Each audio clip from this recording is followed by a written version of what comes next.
Yo guys, CFB here. Welcome back to a brand new video. Hopefully you're all doing well. And today it's the big one. It's the big one. And you know, I'm gonna get to how I feel in a second about the game and everything, because obviously I'm gonna give you guys the preview, the lowdown on everything. But before we do, please like, subscribe, hit the bell notification so you're notified every time I upload a video. Also, first link in the description. You know the deal. It's my second channel. Go and give it a check out if you like Call of Duty content, so on, so on. And yeah, so just before we get into the preview, I want to quickly give you something that I've seen on Twitter today, which I don't know if it's 100%, but I've seen some big Twitter accounts retweet it and stuff like that, so it could potentially be true. And if it is, I've got some thoughts about it. So, here it is. Just to confirm with everyone that Luis Enrique will be in attendance for tomorrow's UEFA Champions League clash between Real Madrid and Chelsea. Now, this is what I think about it. People who are going...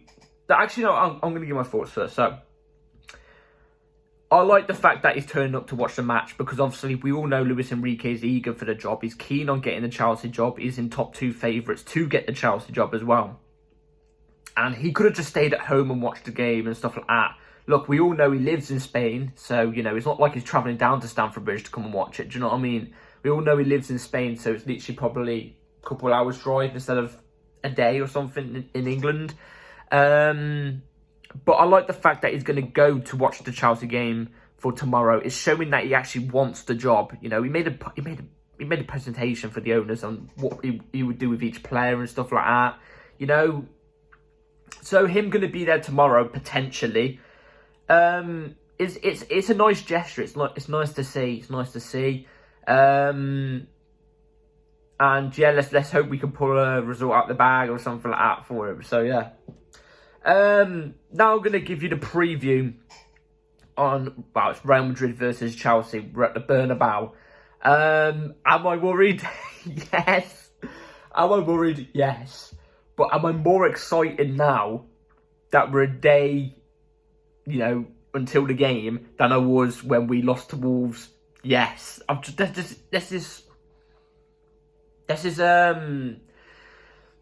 This energy I've got inside of me right now that just thinks to myself, look, Chelsea in big games, especially in the Champions League, we always turn up. We always turn up. Everybody thought we had no chance. In the second leg last season at the Bernabéu against Real Madrid. I think we were losing 3-1 in the first leg. And we went to the Bernabéu in the second leg and we dominate the whole game. You know, first half, second half, first half in the extra time, second half in the extra time, we dominated against all odds. And you could have argued, actually, that we deserved to win that because Marcos Alonso's goal should have counted. In my opinion, it was so harsh they disallowed that. So harsh. What is he meant to do in that situation? But yeah, we just went against the odds. The thing is, when Chelsea are the underdogs, we turn up. That's when we turn up and play our best type of football. But are we going to play good football under Frank? I'll be honest with you, I'm not too hopeful.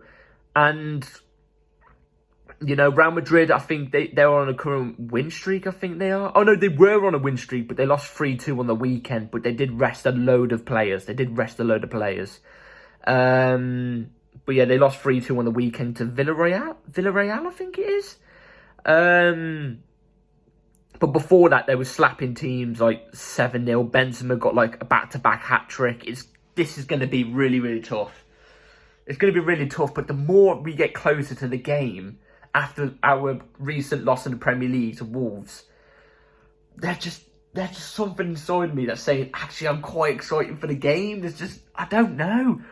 But it's a classic thing, you know, when Chelsea were in this even worse form, you know, when we lost to like Newcastle and we had that massive break for the World Cup. You know, during that like World Cup break, I was always thinking in the back of my head, bloody hell, I really actually wish Chelsea are playing right now. You know what I mean? I'm kind of missing watching Chelsea play, even though we've been shocking. But then as soon as we come back, it's awful. Do you know what I mean? It's absolutely awful. But one thing Frank Lampard needs to do tomorrow 100%, he needs to go with the back five. He needs to go with the back five or back three, whatever you want to call it. It's a must. It's a must, in my opinion. We can't go with the 4. We don't have the personnel at the moment to go with a 4. We just don't. And if we go with a 4 tomorrow, if I see on that lineup sheet we've gone with a 4 back, I will not be excited whatsoever. In fact, I'll potentially be hiding, probably under my bed. You know what I mean? Because it might be a Mullerin. It might be a Mullerin. But with a 5 back, at least, we have the personnel to play the 5 back. Some of the players, well, most of the players are used to the 5 back. Get the system, the formation. At least we would stand some sort of chance, more than what we would with the 4 back, if you know what I mean. Lampard should set up defensively as well. Look to break Real on the counter-attack. Defensively, we know we can be solid. We've showed it on many occasions. We've got a strong defence. We do. But, just based off this season, will it be enough to keep out, the players like, Vinicius Jr., Benzema? I rate Rodrigo. I think he's a big threat.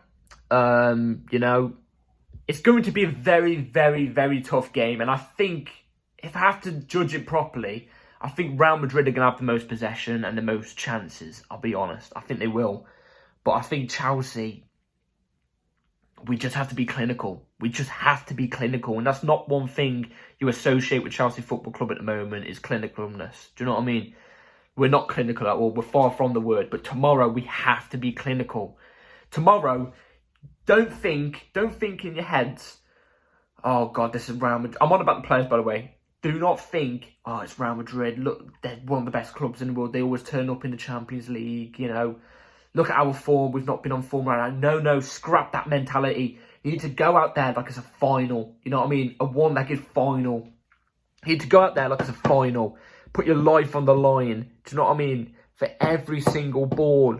And I want this even in the Premier League games after this, because we're 12 points off relegation, by the way. We're 12 points off relegation. Do I think we're going to get relegated? Nah, it's stupid. We'll finish the season on 45 plus points, I reckon. And you need 40 to survive relegation, and we're on 39, so we will survive, And the fact I'm even saying that is appalling, but the truth is we are 12 points off relegation, 8 points clear right now of, what's it called? 12th, we're in 11th. But saying that though, we are 4 points off 10th and 9th, so it's a weird season. But yeah, like I said, the players need to treat this like it's a final, even in the Premier League games, because we need points. We've got to play 4 of the big 4 at the moment in the league. So, and you've got Brentford and Brighton to play as well, which are really, really good sides at the moment, above us, and they're actually doing quite well. So, it's going to be a tough end to the season. But, we need to turn up for each game with a strong mentality. So, yeah.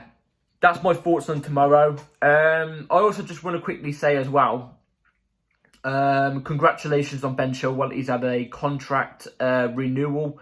I think he's renewed his contract for 2 more years. So it's like 2028 it ends or something like that. 2028 or 2027.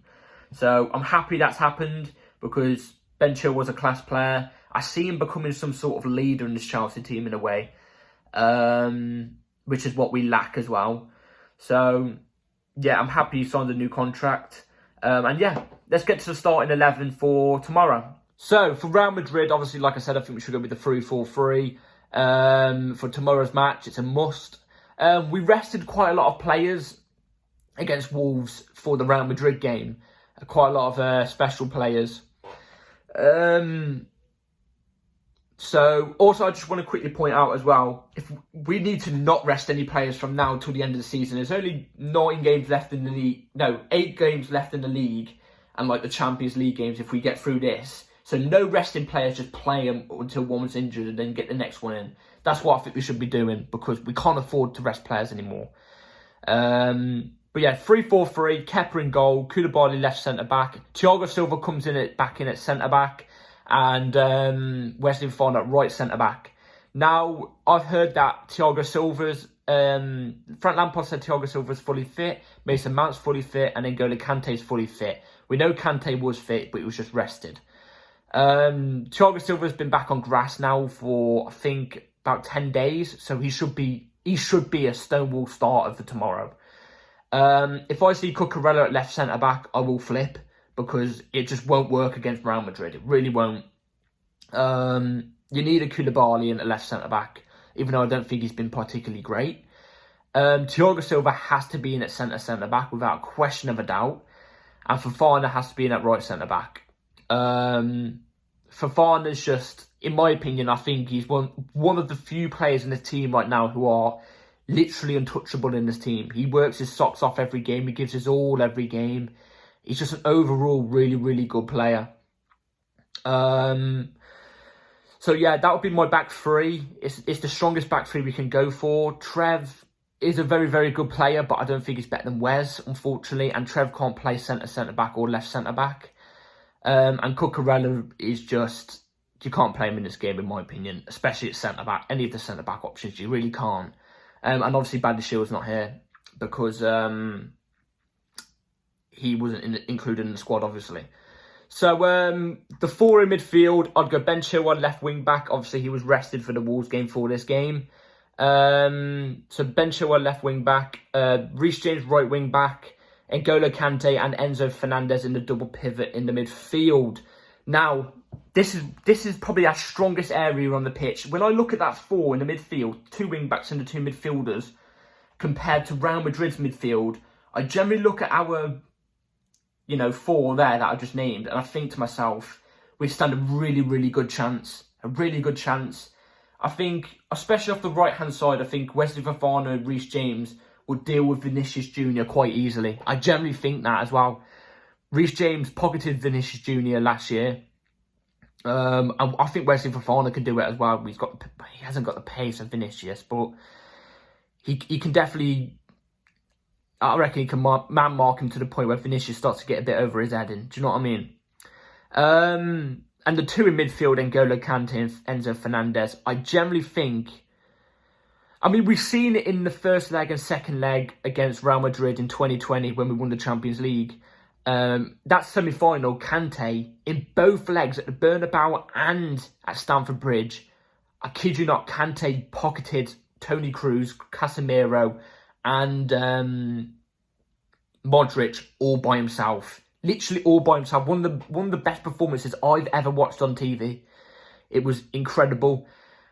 I think he could do it again. I think he generally can do it again. Enzo Fernandez as well.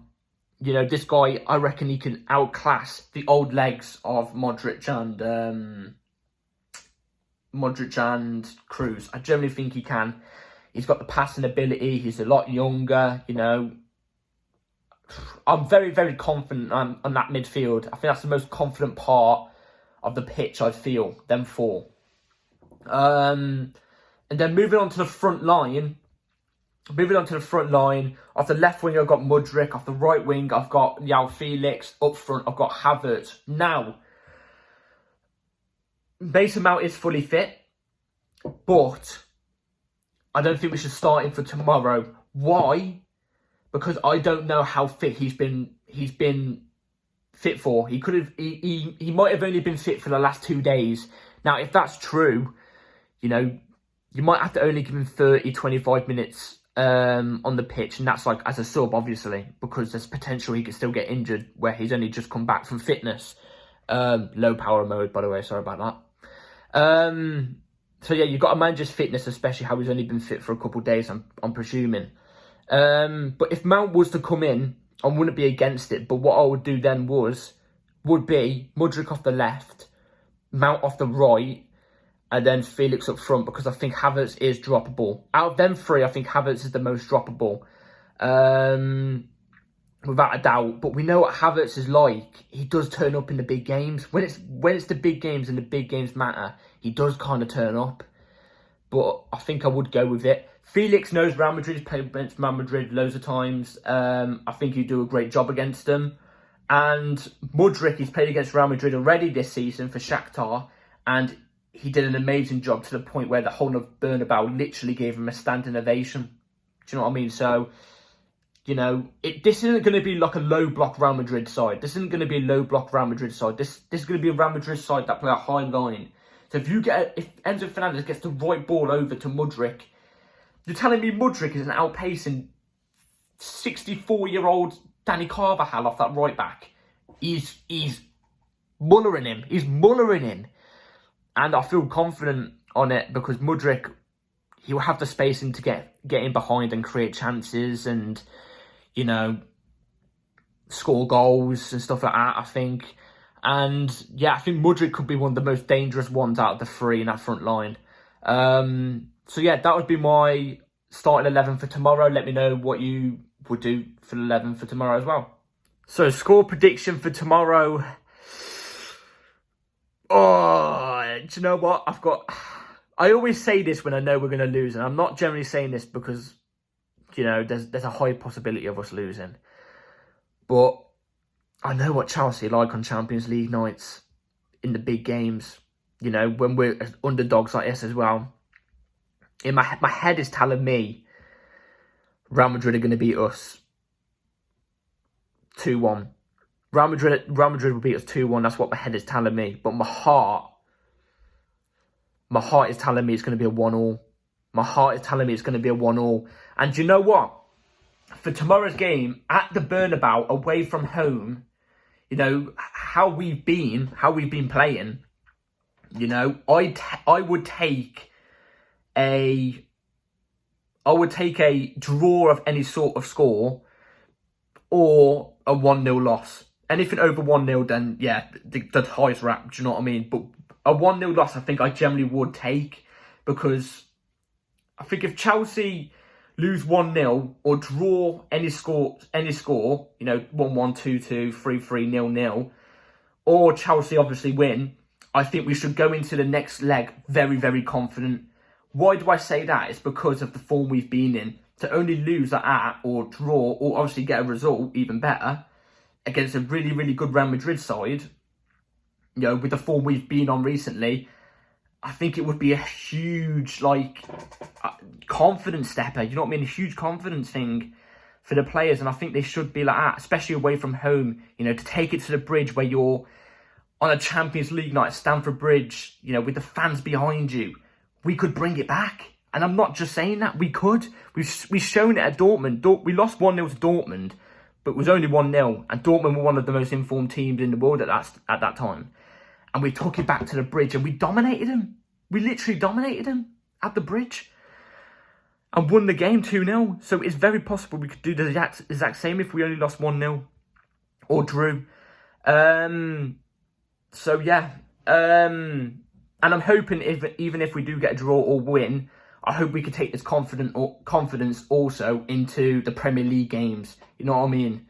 Because we need to win the Premier League games urgently now. Like, very urgently. No resting players, urgently.